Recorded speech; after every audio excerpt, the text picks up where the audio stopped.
Hello students, welcome to my YouTube channel Geography Guru. Today we are going to discuss about class 10th SST Social Science worksheet number 31. Today's worksheet is very important one from the board examination point of view. अगर हम board examination की बात करें तो आज की worksheet बहुत important रहने वाली है. From today onward we are going to start our history chapter number 1 that is rise of nationalism in Europe. History हम शुरुआत करने जा रहे हैं आज से. In this worksheet, we are going to discuss about what is nationalism, rise of nationalism in Europe, and the role of French Revolution in the rise of nationalism in Europe. ये हमारे आज के टॉपिक रहेंगे. Let's begin. As it is visible on your screen, this is worksheet number 31, and our subject SST Social Science सामाजिक विज्ञान and history we are going to begin today, and date is 15th of September 2020. Nationalism in Europe. First of all, we need to understand this term. What is this nationalism? Nationalism is the feeling of oneness towards the nation. Nationalism is the feeling of love towards the nation. Nationalism is the feeling of loyalty towards the nation. यानी देश के प्रति जो प्रेम है, लगाव है, जुड़ाव है, एक होने का भाव है, वो सब नेशनलिज्म होती है. In other words, we can say that the nationalism is the feeling that we have exactly at the time of the Indo-Pak match. जो इंडिया पाकिस्तान का मैच होता है, हम उकड़ू बैठ करके टीवी के सामने बैठ करके हिलते भी नहीं है और मैच देखते हैं.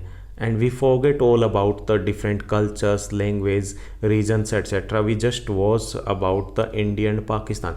वो जो फीलिंग आती है वो भी नेशनलिज्म है. और the nationalism is the feeling that we have exactly in the morning assembly at the time of the national anthem. जब हम नेशनल एंथम के लिए खड़े होते हैं और जो एक फीलिंग निकलती है दिल से, वो भी नेशनलिज्म है. So nationalism is the feeling of oneness. Nationalism is love for the nation. Nationalism means the devotion for the nation. Nationalism means the loyalty towards the nation. तो देश के प्रति समर्पण, लगाव, प्यार, प्रेम, वो सब कुछ नेशनलिज्म होता है. So nationalism in Europe we are going to begin here कि यूरोप में नेशनलिज्म की शुरुआत कैसे होती है. सबसे पहले one picture has been given here. This is clearly visible in your NCERT book है, वहाँ पर ज़्यादा क्लियर आपको दिखाई देगी. लेट्स चेक इट आउट कि क्या दिया गया इसमें. हमें दिखाई दे रहे हैं people are there and they are wearing various costume. अलग अलग वेशभूषा में कुछ लोग दिखाई दे रहे हैं and they are having different flags. उनके जो फ्लैग हैं वो भी अलग अलग हैं. It means that they are representing various nations. अलग अलग देशों को रिप्रेजेंट करें ये. And here one picture is there that is the Statue of Liberty. We can say that एक स्वतंत्रता की देवी की तस्वीर यहाँ पे दी गई है. She is having in one hand something that is like that पे मशाल की तरह कुछ दिख रहा है. On the other hand she is having one book type that is written in that the rights of the people. यहाँ पे लोगों के राइट्स लिखे हुए हैं. तो यहाँ पे ये दिखाया गया कि all the people are there. They are standing in front of a Statue of Liberty, statue of equality. उनके सामने खड़े and these people are representing various nation. अलग अलग राष्ट्रों को रिप्रेजेंट करें. और यहाँ पे कुछ हमें बिखरा हुआ दिखाई दे रहा है. ओके, तो ये शैटरिंग कुछ जो बिखरा हुआ है, जो यहाँ पे पड़ा हुआ है, ये क्या है? It is the remains of the absolutism. Absolutism means autocracy है, उसकी रिमेन्स है. यानी कि autocracy is going to an end. Autocracy वो ख़त्म होने वाली. ये सब कुछ कल्पना की गई थी. ओके, यानी कि तब था नहीं. तो चलिए इस पिक्चर का इस कंटेंट से क्या लेना देना है, लेट्स फाइंड आउट. सबसे पहले हम फ्रेडरिक सोरियो की बात करेंगे. और जो आपने पिक्चर ऊपर देखी है वो फ्रेडरिक सोरियो की ही पिक्चर थी. The idea of nationalism by Frederic Sorrieu. अब ये फ्रेडरिक सोरियो कौन है? In 1848 Frederic Sorrieu, a French artist, prepared a series of prints visualizing his dream of a world made up of democratic and social republics. So Frédéric Sorio is a French artist, and in 1848 he prepared a series of 4 pictures, 4 prints. उन्होंने एक series prepare की थी जिसमें 4 picture थी. और उसमें क्या किया था? He visualise the world as a democratic and republics. उन्होंने विजुलाइज किया था कि वर्ल्ड कैसा होगा, वो डेमोक्रेटिक होने वाला इन फ्यूचर में.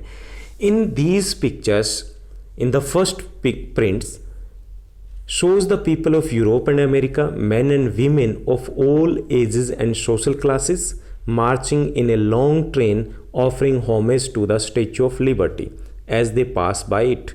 एक में कल्पना की गई है, जो फर्स्ट पिक्चर है उसमें शो किया गया है कि लोग हैं किससे, belonging to various nations, they are standing in front of the Statue of Liberty. Liberty की जो तस्वीर है, स्टैचू ऑफ लिबर्टी, उनके सामने खड़े हैं. And the statue bears the torch of enlightenment in one hand, एक हाथ में टॉर्च ऑफ एनलाइटमेंट है जिसको ज्ञान कह सकते हैं. And the charter of the rights of main in the other hand, दूसरे हैंड में charter of right of main दिया गया है, यानी हमारे अधिकार दिए गए. On the earth in the foreground of the image lie the shattered remains of the symbols of the absolutist institutions. और उनके सामने एब्सोल्यूटिस्ट जो ऑटोक्रेटिक गवर्नमेंट है उनके रिमेन्स यानी कि अवशेष पड़े हुए हैं.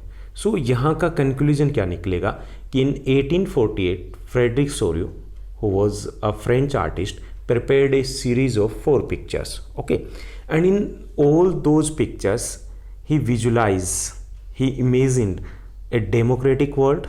Imagine किसका किया था कि एक डेमोक्रेटिक वर्ल्ड होगा. And he also visualized that autocracy is going to an end. Autocracy वो ख़त्म होने वाली है. And he also showed the people with the various different flags and in the different costumes representing various nation state. कि उन्होंने nation state को भी visualise किया कि राष्ट्र राज्य होंगे. अब ये कल्पना क्यों की गई थी? क्योंकि उस वक्त राष्ट्र राज्य नहीं होते थे. जैसा हम इंडिया की बात करते हैं, जैसा हम ब्रिटेन देखते हैं, जर्मनी देखते हैं, इटली देखते हैं, तो ऐसे देश नहीं होते थे. Earlier what was there, that was the monarchy system. और जहाँ पर कब्जा हो गया वही उनका राज्य होता था. और ये जो देश की बात करते हैं, हम नेशन की बात करते हैं, वो नहीं होते थे because people didn't have the feeling at that time. लोगों में वो फीलिंग नहीं होती थी. Okay, so they didn't have the feeling of oneness, they didn't have the loyalty toward the nation because the nation was not there. nation he missing था उस वक्त. तो ये विजुलाइज किया गया था. लेकिन जो ये विजुलाइज किया गया था कि the world would be democratic one and there would be the end of autocracy and there will be the lords of nation states, ये विजुलाइज किया गया था. लेकिन इसकी शुरुआत जो होती है वो 1789 फ्रेंच रेवोल्यूशन से होती है. We learnt a lot about French Revolution in class 9th. The first clear expression of nationalism came with the French Revolution in 1789. पहली बार जो एक पहला clear expression था about the nationalism that came with the French Revolution, because first time people felt that they realized that they belong to one nation. They realized that they are one. First time a nation was formed on the basis of culture and language. तो क्योंकि पहली बार एक राष्ट्र बना था, language के base पे, कल्चर के बेस पे पहली बार लगा था कि हम सभी एक हैं. So that's why it is said that the first clear expression of nationalism came with the French revolution. उसके साथ हुआ था the political and constitution changes that came in the wake of French revolution led to the transfer of sovereignty from monarch to the body of French citizen. French revolution के बाद क्या हुआ था? The people became the real ruler, actual ruler, because the democracy was established in the France में democracy वो establish की जाती है. So in that way we can say that the people become the ruler of the country first time in the world. That's why we associate that the first clear expression of nationalism came with the French revolution. And the revolution proclaimed that it was the people who would henceforth constitute the nation and shape its destiny. और ये भी एक मोटो था उस revolution का कि लोग ही real power है, रियल वेल्थ है किसी देश की. सो यहाँ से शुरुआत हुई थी फ्रेंच रेवोल्यूशन के बाद नेशनलिज्म की फीलिंग की. Because the people of European states they were inspired by the French revolution, they were inspired by the ideas of equality, freedom and brotherhood etcetera. वो इनसे इंस्पायर हुए थे. During the 19th century, nationalism emerged as a force which brought about sweeping changes in the political and mental world of the Europe. After the French Revolution, पूरे Europe में change आते हैं all struggles towards the democracy, towards the equality, towards the freedom, towards the brotherhood, सभी struggle करना शुरू करते हैं, सभी ट्राई करना शुरू करते हैं, कोशिश करना शुरू करते हैं. सो from whom they were inspired by the French Revolution. The end result of these changes was the emergence of nation state in place of the multinational dynastic empires of Europe. और उसके रिजल्ट क्या निकल के आते हैं? A number of nation states were formed in the Europe. काफ़ी सारे nation states बनते हैं. इसी चैप्टर में हम पढ़ने वाले हैं about the formation of Italy, Germany and Britain, unification of Italy, Germany and Britain की वो कैसे बने थे. इसी चैप्टर में आगे पढ़ेंगे. तो ऐसे बहुत सारे स्टेट हैं वो बनते हैं. So this was the beginning. State was one in which the majority of its citizen came to develop a sense of identity, shared history or descent. अब ये स्टेट किस बेस पे बने थे? They were become a nation state on the basis of common language, common culture, common history, common geographical area etcetera. यानी कि वहाँ पर या तो एक भाषा थी जिसने उनको जोड़ा हुआ था, या एक कल्चर थी, या एक उनकी हिस्ट्री जो साझी थी, या जो जियोग्राफिकल एरिया था वो एक जैसा था, जिसके बेस पर इन नेशन स्टेट को क्रिएट किया गया था. तो that's all about the French revolution. Now let's find out some more reason behind the rise of nationalism Europe. यानी कि यूरोप में राष्ट्रवाद का उदय था, तो उसके पीछे कुछ और कारण कौन से थे? So first is the absolutism. Absolutism means autocratic government. So absolutism जो था वो पहला कारण था. अब इसने कैसे योगदान दिया? अंडर द absolutism की बात करें तो उसमें नेपोलियन का आपने नाम पढ़ा होगा अभी तक, अगर चैप्टर आपने रीड नहीं किया. Napoleon became the ruler of France and he unified the entire Europe, because he conquered the entire Europe and he introduced single currency and uniform laws, uniform measurement system, uniform tax etc. यानी कि एक कानून, एक मापतोल के पैमाने, एक जैसे ही टैक्स etc. वो इंट्रोड्यूस करते हैं. And first time the people found that they are attached to one other, they are belong to one particular system. तो पहली बार उनको लगा था कि वो किसी एक चीज़ से जुड़े हुए हैं. सो यहाँ पे एब्सोल्यूटिज्म है that played crucial role in the beginning of the nationalism in Europe. यानी कि शुरुआत यहाँ से हुई थी जब उनको लगा कि yes we are together, we are brothers, we are attached to one another. उनको पहली बार लगा था और the credit goes to absolutism को जाता है. Second is the spread of the liberal ideas. Liberal ideas such as the equality, जो यहाँ पे हम बात करेंगे, लिबर्टी, इक्वालिटी, फ्रेटर्निटी, ब्रदरहुड का जो आइडियाज़ है. Liberal ideas means liberal people were in the favour of the democracy, they were in the favour of the end of the autocracy. So liberal ideas also helped in the rise of nationalism in Europe. And next one is that French Revolution gave the ideas of liberty, equality and fraternity. People were inspired by these ideas and they wanted to have. वो चाहते थे कि ऐसा उनके देश में हो. And that too also triggered the moment of nationalism और rise of nationalism in Europe. यानी कि इससे और ज़्यादा जोश मिला कि yes we also need to have one nation state. And fourth था role of educated middle class. सबसे क्रूशियल रोल इन्हें ही प्ले किया था. They also played crucial role in the French revolution. और वही जो मिडिल क्लास थी, educated middle class, lawyers, traders, merchants and teachers etcetera, वो टीचर्स वगैरह वो सभी शामिल थे. सो lawyers, merchants and teachers etc., these people played crucial role in the rise of nationalism because these were the leaders and other people were influenced by these people. वो उनसे influenced थे and they led that movement. वो आगे लेके चलते हैं. So these were the main four reasons behind the rise of nationalism in Europe. यानी कि ये चार कारण थे: absolutism, spread of liberal ideas, slogan of liberty, equality and fraternity, and role of educated middle class. Now let's discuss about the question answers. 4 easy questions are given in this worksheet. First question is there.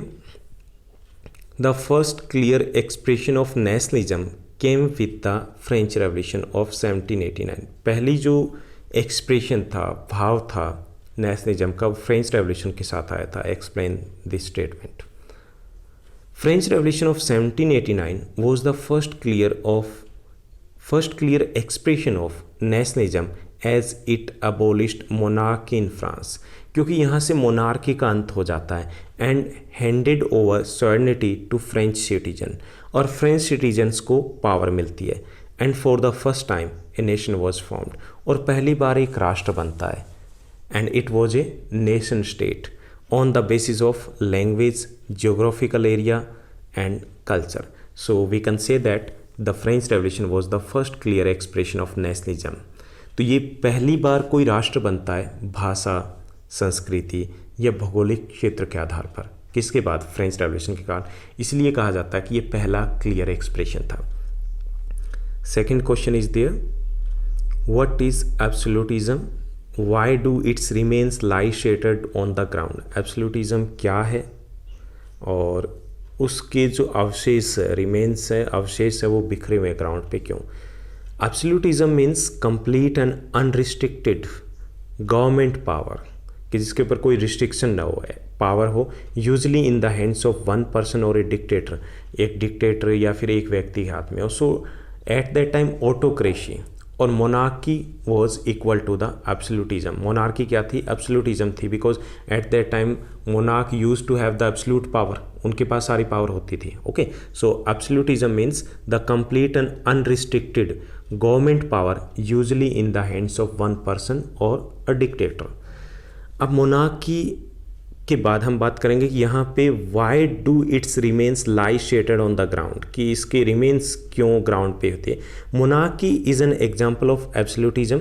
The remains lie शेटेड on the ground in front of the statue symbolise, बताते हैं the end of autocracy और absolutism, कि symbolise करें कि autocracy is going to an end, कि autocracy उसका अंत होने वाला है. Third question is there. Mention the nature of European nationalism in the 19th century. हमें नेशनलिज्म इन यूरोप है उसका नेचर हमें बताना है. European nationalism emerged in the 19th century due to the several reasons such as common heritage, common history, one language, one culture, one ideology, one geographical region, etc. It was political and cultural as well as mass movement. ये जनता का भी moment था. So these were the main features of European nationalism, कि ये कैसा था और क्यों था. Fourth question is there. Identify the important features of print prepared by Frederick Sorio. Frederick Sorio की जो प्रिंट प्रिपेयर किए गए थे उनके कुछ फीचर्स हमें बताने. Frederick Sorio in his 4 painting series showed that autocracy would end and democracy would rise. Along with this, he also showed the formation of nationalism or nation state through its paintings. तो उन्होंने 3 चीज़ें दिखाई थी कि पहला autocracy would end, second democracy would rise, and third also about the formation of nation state. तो उन 3 चीज़ों को उन्होंने इमेजिन किया था. Now that's all in this worksheet. Thank you. Bye bye. Have a nice day.